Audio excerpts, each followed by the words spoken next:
Hello, in this video I'm gonna show you how to enter pairing mode with your LG XBOOM Go PL2. So to do this you need to press the power button first, so it actually starts up. And now you see the lights. This one is constant, this one is blinking, and basically to enter pairing mode you just need to hold a Bluetooth button for a few seconds until you hear the sound. So let's try it.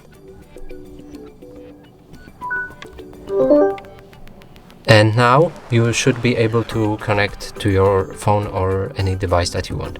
That's it for this video. Hope you like it. Please consider subscribing to our channel, leave a like and a comment below.